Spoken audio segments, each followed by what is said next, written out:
We begin this half hour talking about an Albuquerque convenience store clerk recovering this morning after being shot by a robber in the matter of seconds. Yeah, the clerk is the father of 3 and his family is hoping you can help police catch the robber and the shooter.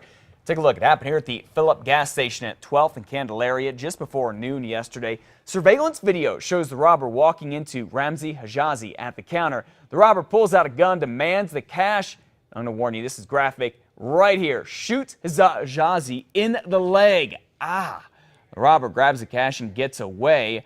This is the 3rd robbery at the gas station in just the last 6 months, and the family that owns it is worried and not about the money. Money comes and goes. The important thing is that my brother is okay. He has his health, and he has 3 kids, so I'm really glad that he's okay. Nothing happened to him. I'm sure you hope they capture whoever did it. Yes, but I forgive him. Mr. Hajazi is now out of the hospital and at home. Police say the shooter is a Hispanic man with tattoos on his face. If you know who he is, please call police. Now here's a warning for you if you use Craigslist to try to sell stuff. Albuquerque police are looking for a man and woman they say are pretending to buy stuff, then steal it.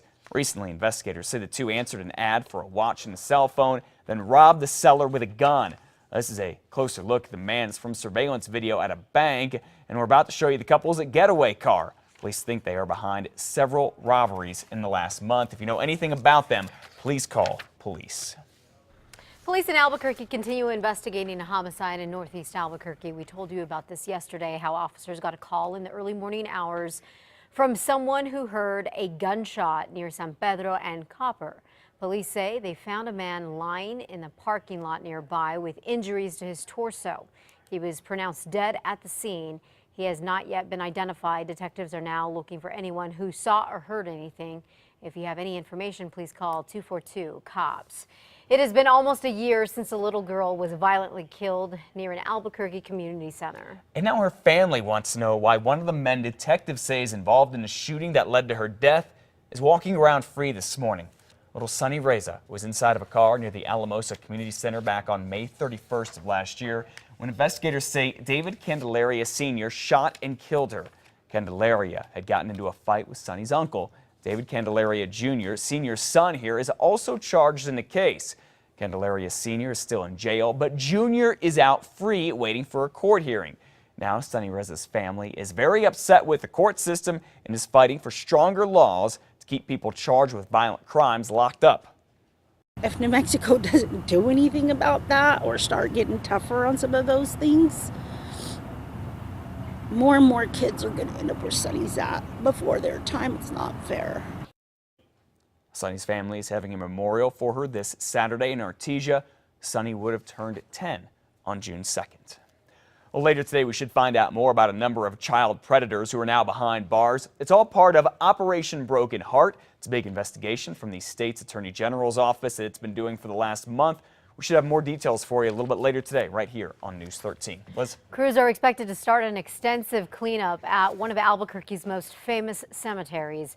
The historic Fairview Cemetery off of Yale and Avenida Cesar Chavez is one of Albuquerque's oldest cemeteries. It's been vandalized with racist graffiti everywhere, even on the headstone of one veteran. Beer bottles have littered the ground, not to mention weeds are everywhere too. I'm just looking forward to the day that this will be an honor, a place of honor to those who founded Albuquerque. Right now it looks like an empty cemetery that nobody cares about. So homeless people come here, there's graffiti on the walls.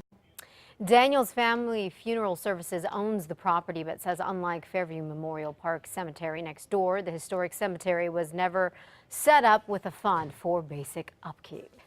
At 5:35, we have more information now about a biofuel fire down south. Doña Ana County fire investigators say this fire was not toxic and there was no fallout for people living near it. Deputy Fire Marshal Eric Crespin says the water used to clean firefighters and their gear was tested and shows no signs that it was toxic. And state police say what was in the tanks was relatively safe. The fire started at the Rio Valley Biofuels facility in Anthony on Tuesday. It forced hundreds of people to evacuate for a few hours. Great news for some prospective college students right here in New Mexico. Turns out there is enough money in the New Mexico Lottery Scholarship Program to provide full awards in the fall. That is according to the Higher Education Department. It comes after lawmakers made changes to the program earlier this year in hopes of saving the fund. The lottery scholarship used to cover 100% of tuition. Now students will get the average tuition for the type of school they're attending or full tuition at their school if it's lower than that. Well, she was on the verge of death when a group of teens found her in Santa Fe.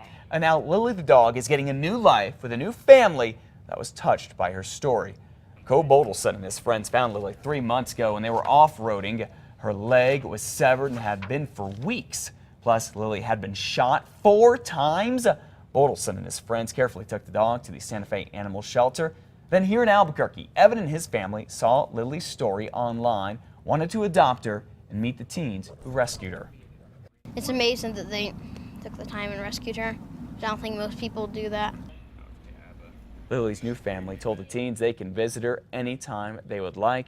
Investigators still have no idea who hurt Lily. Hopefully they'll find out whoever did that. She is looking so much better, and she really will be that family's best friend. That is great.